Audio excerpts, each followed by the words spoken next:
बहुत समय पहले की बात है। एक सुंदर राजकुमारी थी। उसका नाम वीरवती था। जब उसकी शादी की उम्र हुई तो वीरवती का विवाह एक राजा के साथ कर दिया गया। जब उसका पहला करवा चौथ आया तो वह अपने माता पिता के घर गई। उस रानी के 7 भाई थे। सूर्योदय के बाद उसने व्रत रखा, पर रानी बड़ी नाजुक थी और व्रत ना रख पाई। शाम तक वह काफ़ी कमज़ोर हो गई और बेहोश होने लगी। उसके 7 भाइयों से उसकी यह हालत देखी नहीं गई, क्योंकि वह रानी से बहुत प्यार करते थे और वह अपनी बहन की ये हालत नहीं देख पाए। उन्होंने ये सोचा कि क्यों ना बहन का व्रत खुलवा दिया जाए। उन्होंने पहाड़ी के पीछे आग दिखाकर कहा कि बहन, चांद निकल आया है, चलकर अपना व्रत खोल लो। बहन ने भाभियों से कहा कि चांद निकल आया है, चलकर व्रत खोल लो। भाभियों ने कहा कि वो चांद की रोशनी नहीं है, पर वीरवती ने एक नहीं सुनी। रानी ने अर्घ देकर व्रत खोल लिया।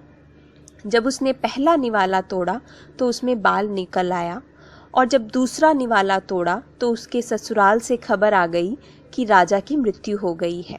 यह सुनकर रानी अपने ससुराल को जाने को तैयार हुई, पर रास्ते में उसे भगवान शिवजी और उनकी पत्नी माता पार्वती मिले।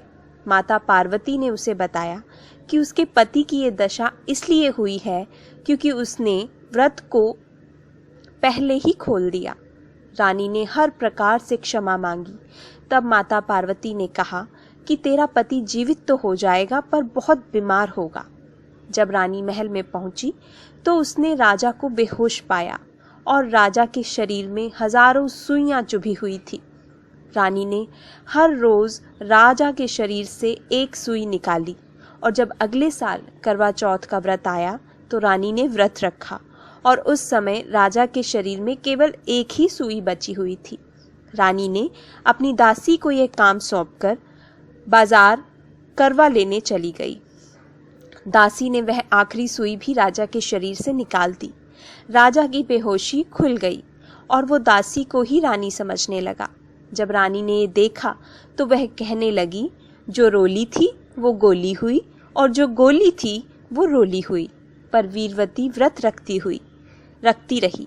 एक बार जब राजा दूसरे देश जा रहा था तो उसने दासी बनी रानी से पूछा कि तुम्हें भी कुछ चाहिए क्या। राजा के पूछने पर रानी ने कहा कि मेरे लिए एक जैसी 2 गुड़िया ले आना। राजा उसकी बात मानकर चला गया और वो गीत गाती कहती रही, जो रानी थी वो गोली हुई, और जो गोली थी वो रानी हुई। राजा उसके लिए 2 गुड़ियां ले आया और उससे पूछा कि वो ये गाना क्यों गाती है। माता पार्वती की कृपा से वीरवती ने राजा को सारी कहानी सुना दी। राजा रानी को पहचान गया और उसने रानी को उसका स्थान दे दिया। अब रानी बोली, जो रोली थी वो रोली हुई, और जो गोली थी वो गोली हुई। ये वीरवती का सच्चा विश्वास और माता पार्वती का आशीर्वाद ही था, जिसकी वजह से उसे उसके पति का प्यार वापस मिला। हे माता पार्वती, जैसे आपने वीरवती की रक्षा की, उससे प्रसन्न हुई, वैसे ही आप मुझ पर और हम सब पर प्रसन्न होकर हमें अपना प्यार आशीर्वाद दें, और मेरे पति को भी अच्छी सेहत और लंबी आयु दें। जय माता पार्वती की।